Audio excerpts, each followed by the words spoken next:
Abra a palavra de Deus no Evangelho de Mateus, capítulo 21.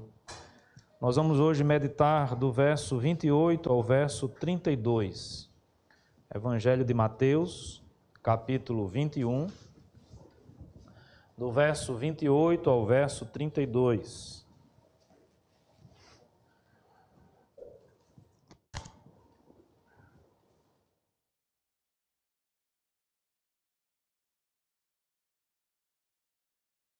Evangelho de Mateus, capítulo 21, do verso 28 ao verso 32, diz assim: E que vos parece? Um homem tinha 2 filhos. Chegando-se ao primeiro, disse: Filho, vai hoje trabalhar na vinha? Ele respondeu: Sim, senhor. Porém não foi. Dirigindo-se ao segundo, disse-lhe a mesma coisa. Mas este respondeu: Não quero. Depois, arrependido foi. Qual dos 2 fez a vontade do Pai? Disseram: O segundo. Declarou-lhes Jesus: Em verdade vos digo que publicanos e meretrizes os precedem no reino de Deus. Porque João veio a vós outros no caminho da justiça e... desculpe, irmãos, fugiu aqui. Esse negócio ainda... Voltando aqui. Declarou-lhes Jesus: Em verdade vos digo que publicanos e meretrizes vos precedem no reino de Deus. Porque João veio a vós outros no caminho da justiça e não acreditastes nele, ao passo que publicanos e meretrizes creram.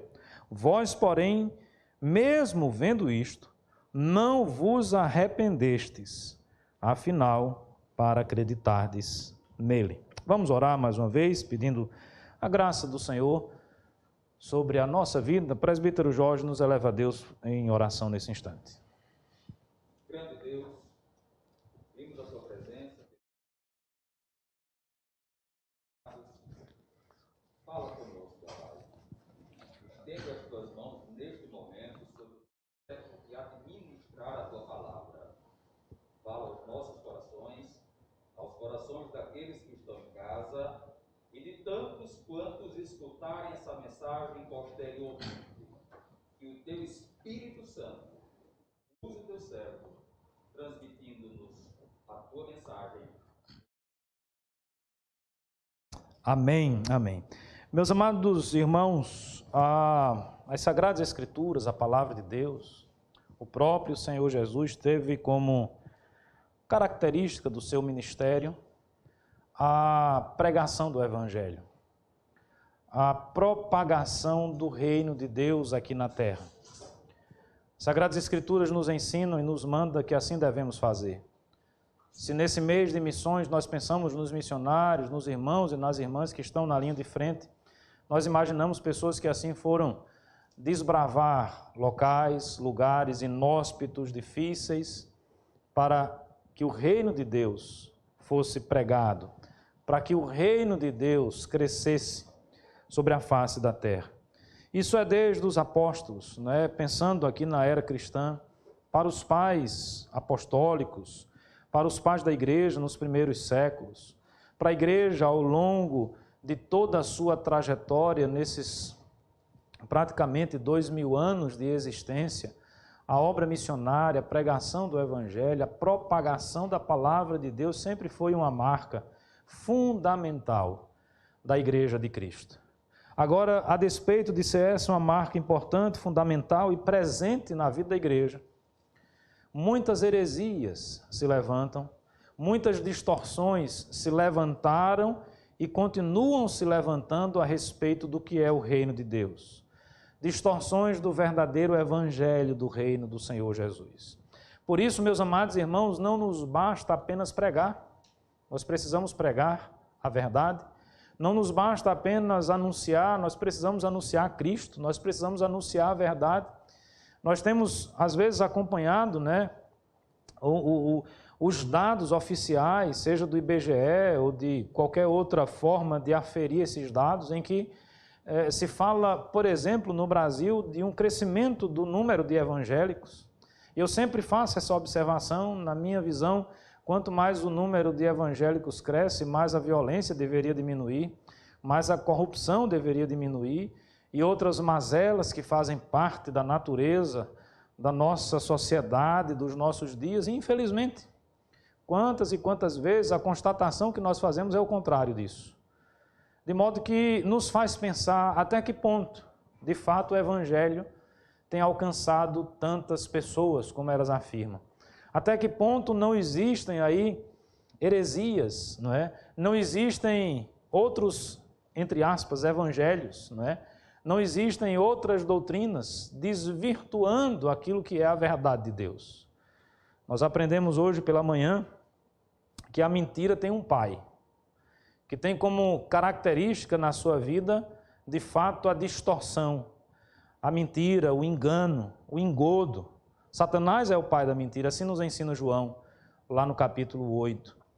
E ao longo da história nós vamos acompanhando também vários pensamentos tortos, né? Pensamentos equivocados, mensagens que não estão de acordo com a palavra de Deus, e muitas delas, inclusive, usando a própria Bíblia, como se fosse a verdade, na expressão que eles afirmam. Eu sempre digo que o próprio Satanás, quando foi tentar a Cristo, ele também usou as Sagradas Escrituras.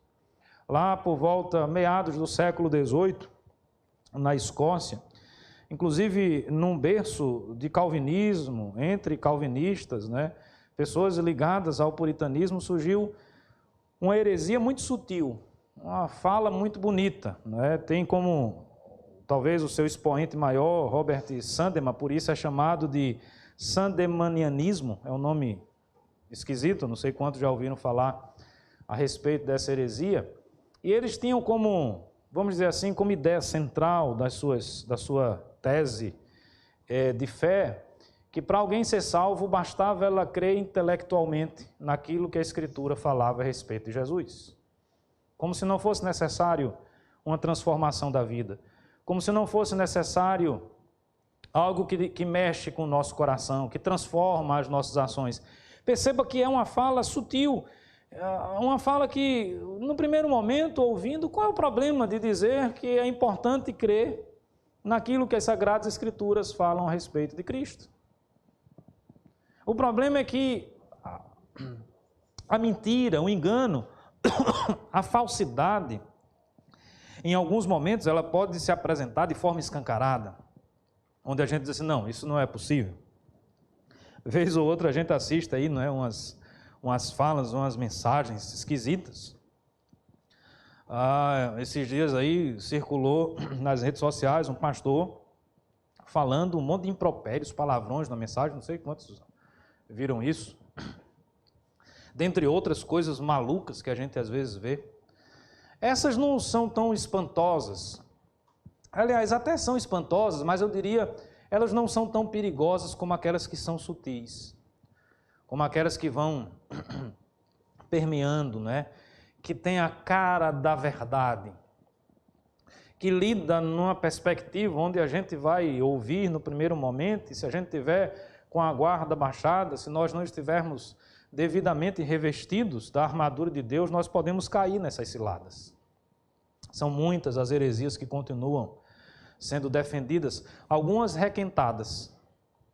Na realidade, essa que eu citei talvez seja algo que a gente vai ver em outros momentos da história. Eu queria compartilhar com os irmãos hoje, a partir dessa parábola dos dois filhos, que encontra-se apenas esta parábola no Evangelho de Mateus, sobre o reino de Deus e algumas das suas características.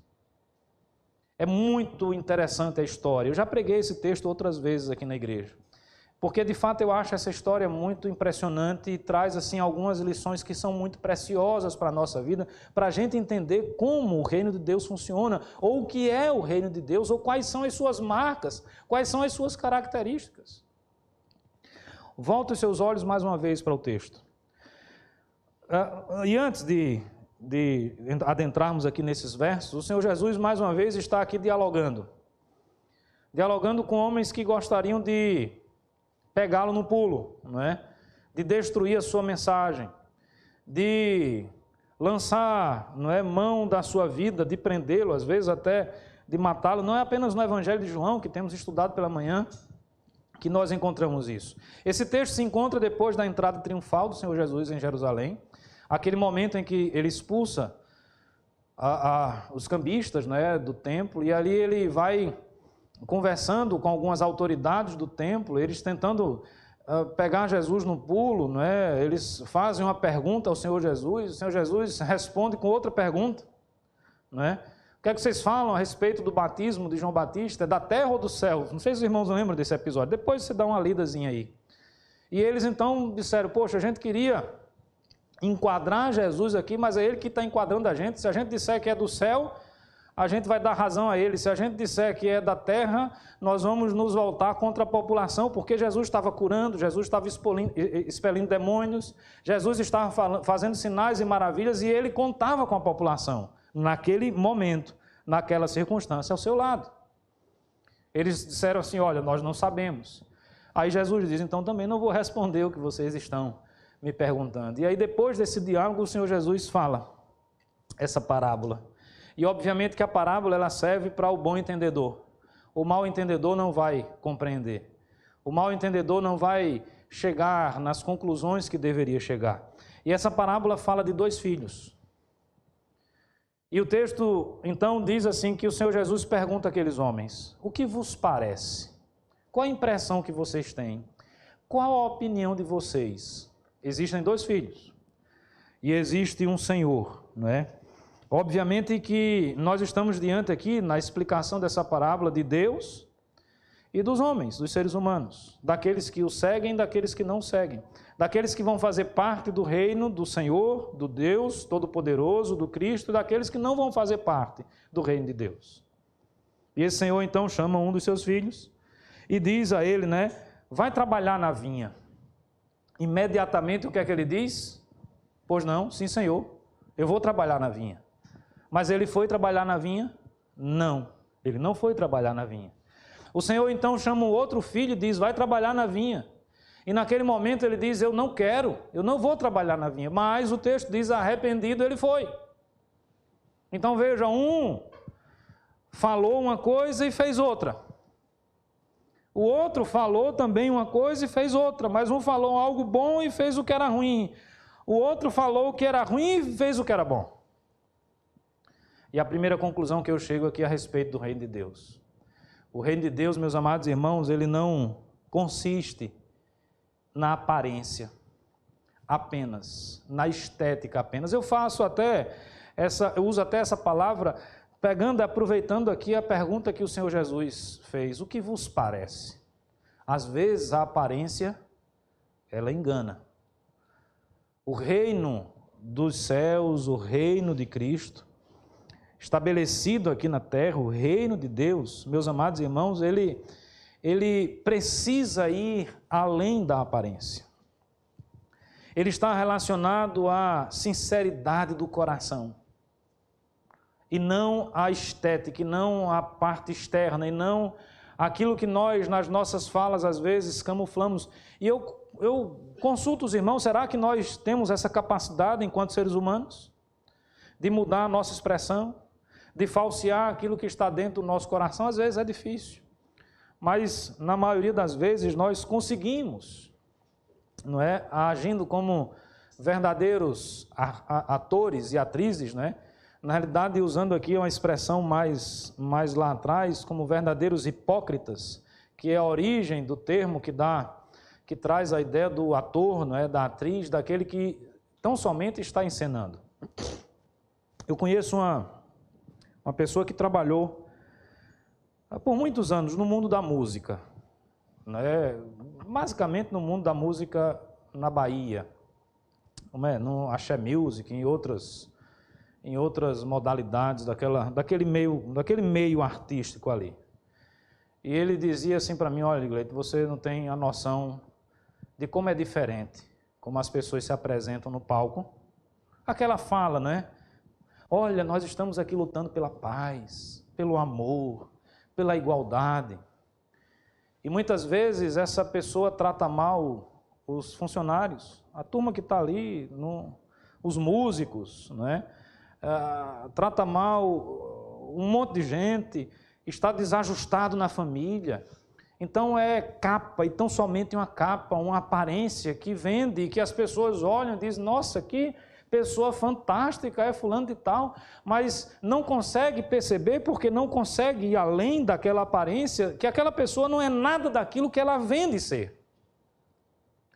E infelizmente, no reino de Deus existem muitas pessoas que imaginam, que pensam que o reino de Deus consiste também nessa aparência, nessa hipocrisia, numa forma externa.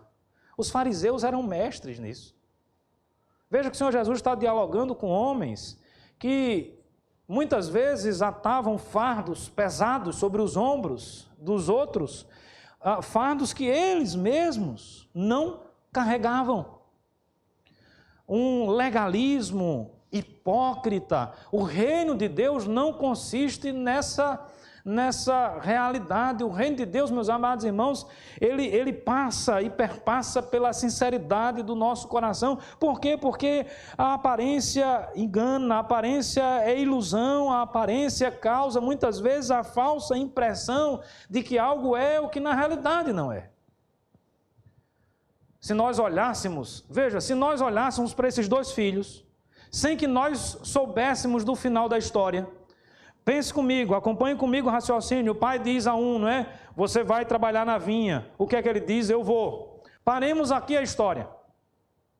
Faz de conta que nós não conhecemos o final da história. Ele diz ao outro filho, vá trabalhar na vinha. E ele diz, não quero. Se nós não conhecêssemos o final da história, na aparência da fala, do discurso, quem seria o filho de fato que fez a diferença positivamente para o seu pai? O primeiro filho, que sabia dizer as palavras que deveria dizer, que sabia como um verdadeiro hipócrita enganar, que sabia o discurso. Talvez nós estamos aqui diante do politicamente correto nascendo, não é? Dentro de uma parábola do Senhor Jesus. Eu sei o que vai falar, que vai ser bom para o meu pai ouvir. Ah, meus amados irmãos, será que os nossos filhos não conhecem isso? Será que os nossos filhos não sabem aquilo que nós gostamos de ouvir, aquilo que nos fere também? Olha, por incrível que pareça, já de muito pequenininho eles sabem mexer com as emoções dos pais, sabe o que falar, sabe o que não falar. Mas o que nós precisamos entender é que o reino de Deus não consiste nisso. O reino de Deus não consiste nessa aparência. O reino de Deus ele é algo que trabalha na intimidade do coração, na sinceridade no coração. Vai lá no mais profundo do nosso ser, no mais profundo do âmago da nossa existência. O cristianismo, meus amados irmãos, ele não se baseia nessas coisas externas. Veja, o Senhor Jesus propõe essa parábola talvez para mostrar justamente àqueles homens como estava sendo o proceder deles. Eles que queriam pegar Jesus no erro, eles que talvez fossem tão empolgados, entre aspas, aqui com a doutrina, obviamente uma doutrina equivocada, porque de nada adianta uma ortodoxia sem que exista por trás, ou conjuntamente com essa ortodoxia, uma ortopraxia, não é? Uma vida na presença do Senhor Jesus. De nada adianta conhecermos os grandes teólogos, os grandes compêndios da teologia, conhecermos a Bíblia, decorarmos a Bíblia, se a nossa vida não tiver sido verdadeiramente transformada pelo Senhor e Salvador Jesus Cristo. Eu não estou menosprezando o conhecimento. Eu não estou menosprezando a busca que todos nós devemos fazer. O que eu estou dizendo para os irmãos nessa noite é que o reino de Deus, ele vai além das aparências. Ele precisa atingir o nosso coração. Ele precisa transformar de fato e de verdade a nossa vida. O verdadeiro cristianismo se dá naquele momento em que ninguém está olhando para nós. O que é que nós fazemos? Naquele momento em que nós não temos ninguém ao nosso derredor para enganar, ninguém ao nosso derredor para a gente falar o que eles querem ouvir, para a gente agir da forma que eles querem agir. Quando nós estamos sozinhos, aí sou eu e Deus. Aí é a minha realidade nua e crua. Aí é o meu coração diante do Deus que perscruta, né? Diante do Deus que conhece, diante do Deus que a palavra sequer me chegou à língua e Ele já sabe exatamente o que eu vou falar, do Deus que conhece os meus pensamentos. O reino de Deus, meus amados irmãos, é a transformação desse homem de forma sincera e de forma verdadeira. O reino de Deus não consiste nessa vida de aparência. O reino de Deus não consiste nessa ideia de que eu preciso ter a forma. E como nós vivemos, numa sociedade onde essa cultura gospel, ela cresceu bastante, ela teve muita notoriedade, infelizmente tem algumas pessoas que vestem essa roupa evangélica, essa roupa gospel, essa roupa de crente nos nossos dias. É o marido que chega na igreja, gente boa, paz do Senhor, meus irmãos, a graça e a paz de Cristo, Calvino para lá, Lutero para lá, e trata a esposa mal. É a esposa que tem uma aparência de uma mulher tão piedosa, de uma mulher tão maravilhosa, mas não se conforma com a sua realidade de vida, é reclamona, é uma pessoa que não respeita muitas vezes a autoridade do seu marido, é o filho que na frente dos pais é um anjinho. Eu já disse isso aqui na igreja. Eu sou filho, eu já passei pela fase da adolescência, da pré-adolescência. Eu sei como a coisa funciona. Eu sei que lá fora, no meio dos amigos lá da escola, o palavrão corre solto. Mas na frente do meu pai, não. Na frente da minha mãe, eu sei o que é que eu tenho que falar. Na frente da igreja, com os irmãos, não. Com os irmãos é uma linguagem. Com os irmãos é de um jeito, é de uma forma. Meus amados irmãos, o reino de Deus, ele precisa nos transformar de forma verdadeira, para que a gente seja o que verdadeiramente nós somos, na igreja, fora da igreja, dentro do nosso lar, no nosso ambiente de trabalho, nas nossas conversas, nas nossas interações, no mundo virtual hoje, tão presente na nossa vida. Tão presente na nossa vida. Adianta ser um ativista virtual se a sua vida não foi transformada de fato pelo Senhor Jesus? Veja, meus amados irmãos, a minha fala não implica aqui em dizer aos irmãos que não ajam, que não atuem, que não façam o que precisa ser feito na sociedade, que não estudem, que não busquem. O que eu estou dizendo é que isso não pode ser dissociado da nossa vida, do cotidiano, das nossas ações. E principalmente das ações que nós temos como pequenas, como inúteis, aquelas ações do dia a dia. Por exemplo, é dentro da nossa casa que nós sabemos quem é quem. Quer saber quem é fulano? Pergunta a esposa dele. Quer saber quem é o Digleito? Pergunta a Ariane. Se ela estiver disposta, ela vai dizer. Pergunta aos meus filhos, pergunta a Vitória, pergunta o Davi, porque aí vocês vão saber quem é verdadeiramente o Digleito. E eles talvez não conheçam tudo. Porque sempre vai ter aquele momento em que nós estamos sozinhos. Os irmãos me compreendem, né? Eu não peco sozinho, não. Eu peco junto com os irmãos, né? Os irmãos estão entendendo. O reino de Deus, irmãos, precisa nos transformar de forma verdadeira. Não é aparência. Não é politicamente ou teologicamente correto, né? Não é a roupa do crente, não é a linguagem do crente, que às vezes é dita em código, que o povo que não nos conhece, não entende essa nossa linguagem, não entende de nada. Você imagina aí 2 crentes conversando na frente do incrédulo, e aí, vaso, tudo bem? Vaso? Cara, o que é vaso? Até as nossas linguagens, né? Até os nossos códigos. A gente fala assim, quando está no grupo, quando sai daquele grupo, parece que a gente modifica. O primeiro filho aqui apresentado diz, não, eu não vou. O segundo filho diz, eu vou. O primeiro arrependido, né? Não é isso? É o primeiro mesmo? Aliás, o segundo, troquei aqui. Vai hoje trabalhar na vinha? Respondeu, sim, senhor. Porém, não foi. Ele tinha a aparência de filho obediente. Ele sabia o que falar para o seu pai.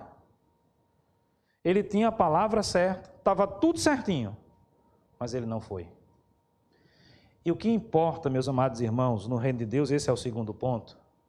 Talvez seja o grande cerne de tudo que a gente entende como reino de Deus, é fazer a vontade de Deus.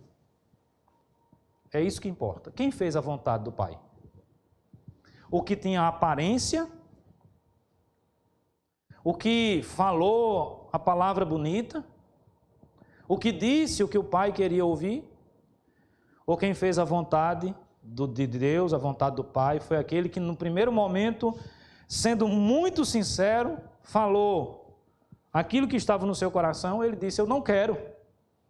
Porque no reino de Deus, irmãos, é melhor a sinceridade expondo a verdade que está no nosso coração do que essa maquiagem, do que essa história de tentar, não é, maquiar o negócio, tentar fazer com que a coisa não seja como na realidade ela realmente é.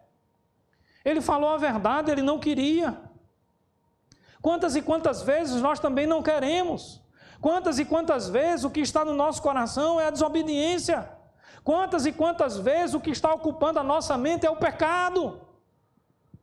E se nós queremos lutar contra isso, para fazer a vontade de Deus, não adianta querer maquiar o negócio, nós precisamos reconhecer. E aí nós entramos no terceiro ponto. Do que consiste o reino de Deus? Consiste de arrependimento. Não existe o fazer a vontade de Deus. Não existe o participar do reino de Deus sem o arrependimento. E isso está inclusive presente nas palavras do Senhor Jesus. O segundo filho disse, eu não quero. Aí tem assim, vírgula, mas. Aí depois do mais tem o quê? Arrependido, fez a vontade de Deus. Ele só fez porque se arrependeu. É a batalha espiritual, é a luta que se estabelece na nossa vida. Meus amados irmãos, muitas vezes orar não é agradável. Em algum momento a gente vai preferir assistir um jogo de futebol, assistir uma série do Netflix, ou jogar no videogame, fazer qualquer coisa, do que orar, do que ler a Bíblia. A verdade precisa ser dita e precisa ser reconhecida. Essa é a realidade do nosso coração. Lembra do homenzinho torto? Nós somos um homenzinho torto. O pecado habita na nossa natureza. As tentações, elas são reais, o pecado é real. O pecado, ele enche os nossos olhos. É algo que vai, naquela nossa concepção, vai nos trazer prazer, vai nos dar alegria. E o que de fato nós naquele momento estamos desejando é isso. E muitas vezes nós cedemos, nós caímos, nós falamos o que nós não deveríamos falar, nós fazemos o que nós não deveríamos fazer. Mas o reino de Deus consiste não de homens, super-homens, não de super-crentes, não de pessoas que não têm falha, não de pessoas que não têm pecado, mas o reino de Deus consiste de homens e mulheres pecadoras e pecadores que se arrependem na presença de Deus, que confessam o seu pecado. Mas o caminho do arrependimento, meus amados irmãos, precisa passar, eu entendo que, por algumas etapas. Primeira delas, eu preciso reconhecer, identificar o meu pecado. Segundo, eu preciso reconhecer que é pecado.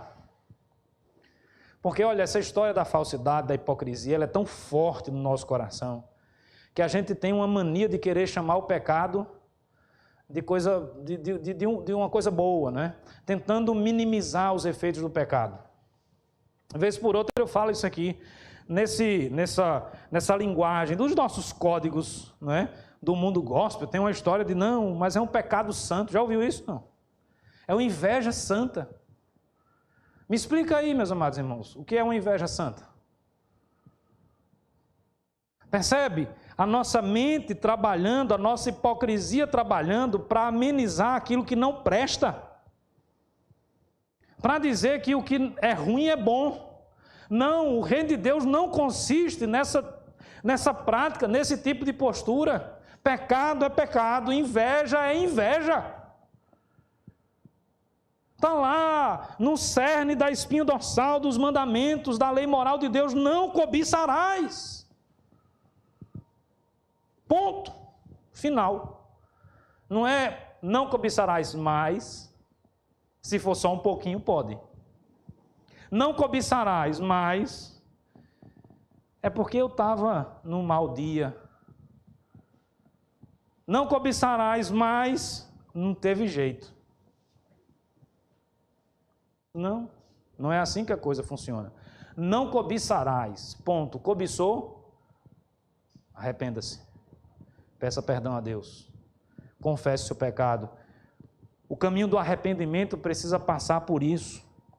a identificação do pecado, o reconhecimento que é pecado, o confessar diante de Deus os nossos pecados e o desejo no coração de não fazer mais aquilo que a gente estava fazendo que é errado.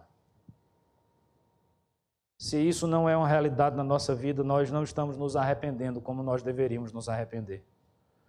Se nós não sofremos com o pecado, tem alguma coisa errada, meus amados irmãos.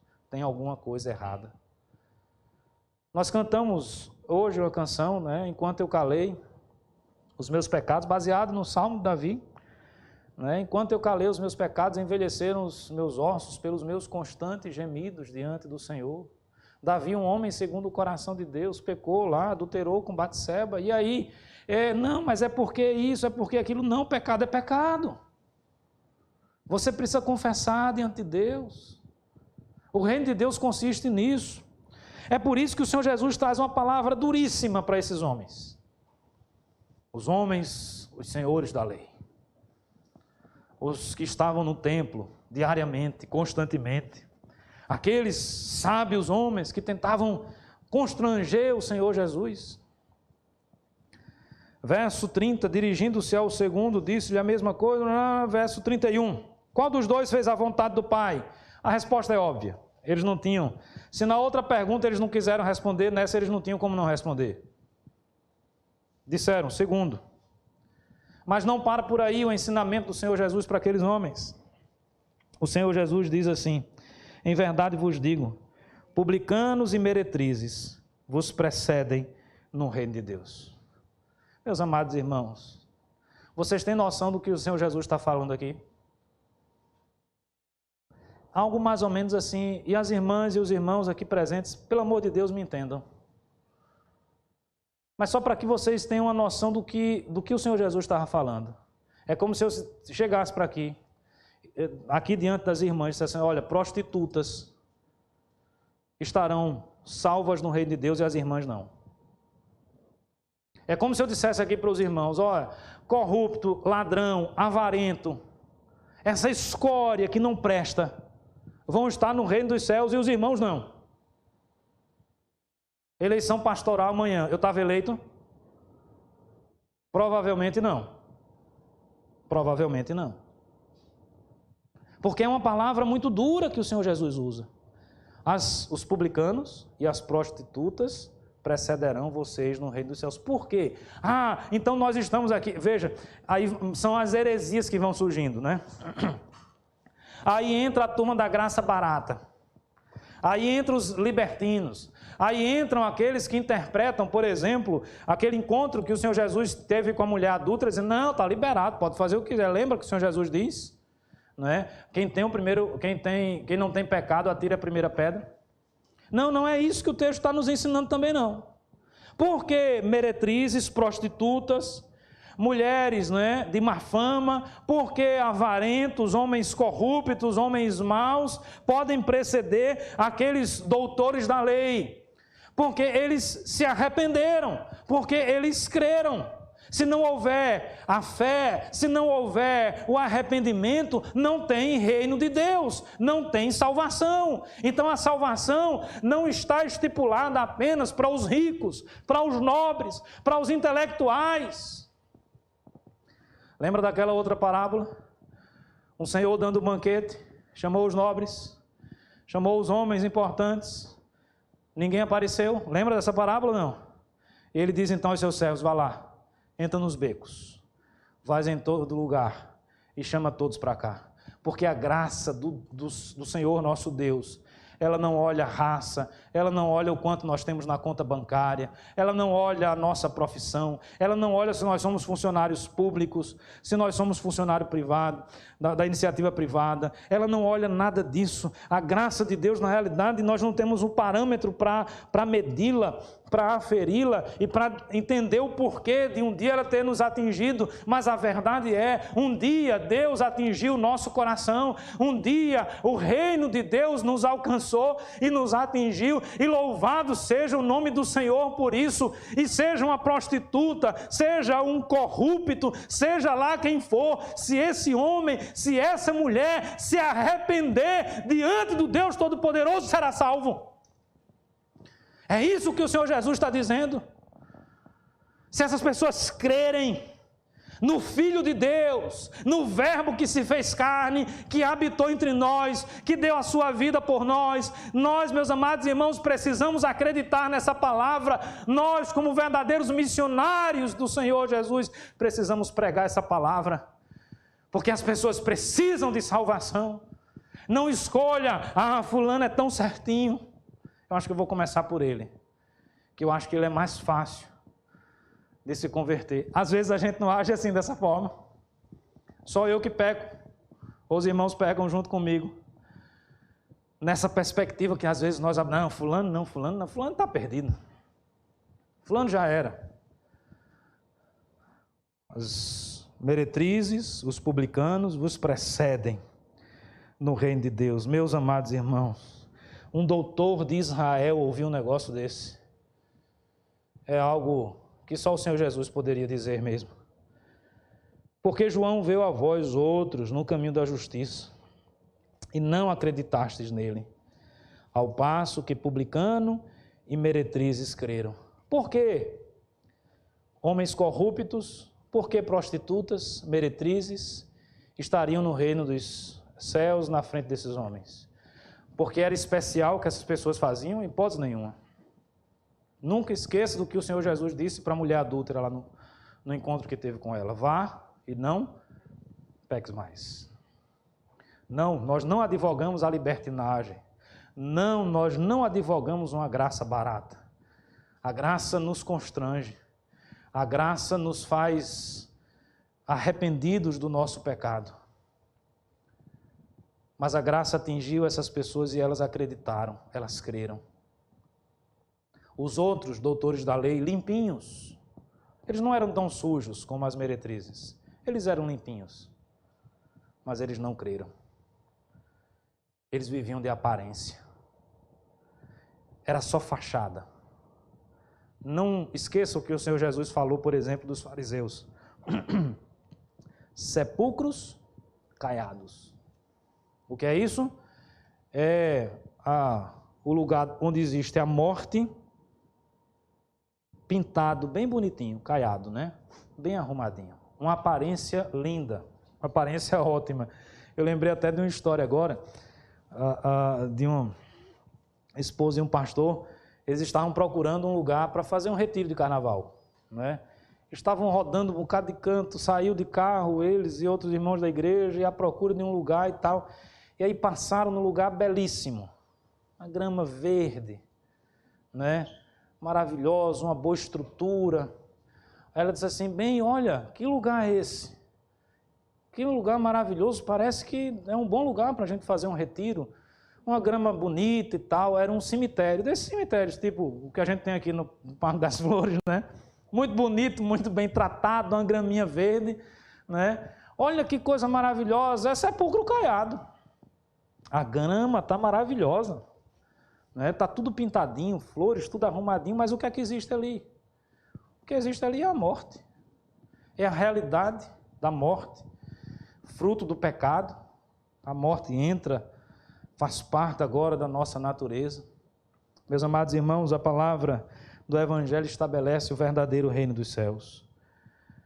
As meretrizes, os publicanos vão estar à frente, não porque são especiais, mas porque creram. Porque foram alvo da graça do Senhor Jesus.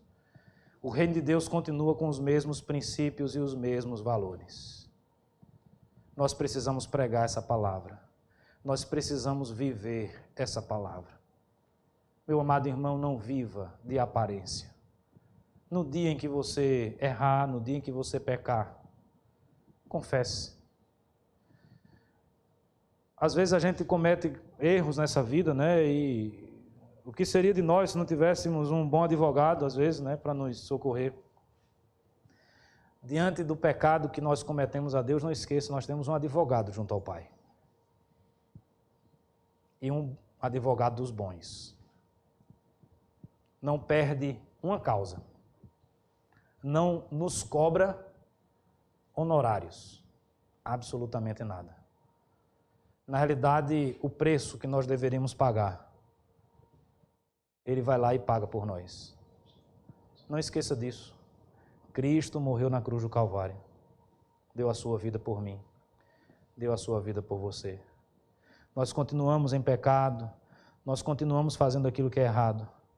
Mas se existe algo que nos caracteriza como servos de Deus Altíssimo, é a nossa capacidade de arrependimento. Reconheça quando você estiver errado. Peça perdão a Deus. Mude de vida. Não ame o pecado, ame a Deus. Na realidade, tem o pecado como uma desgraça que precisa ser extirpada do seu coração, da sua vida, dos seus atos.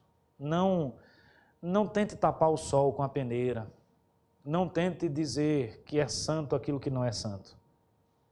E por fim, que nós possamos entender que o que vale de tudo isso é fazer a vontade do nosso Deus. Não esqueça da pergunta que o Senhor Jesus fez. Quem fez a vontade do Pai? Fez a vontade do Pai aquele que se arrependeu. Aquele que foi lá e executou a ordem do Pai. O Pai tinha dado uma ordem. No primeiro momento ele diz não, mas ele se arrepende. E arrependido ele vai lá e cuidou da vinha. Ele vai lá e fez exatamente aquilo que o seu Pai tinha lhe ordenado. Que Deus nos abençoe e nos dê a graça de progredirmos na nossa vida cristã, abandonando o pecado, fugindo dessa vida de aparência e fazendo a vontade do nosso Deus. Que Deus nos abençoe. Amém.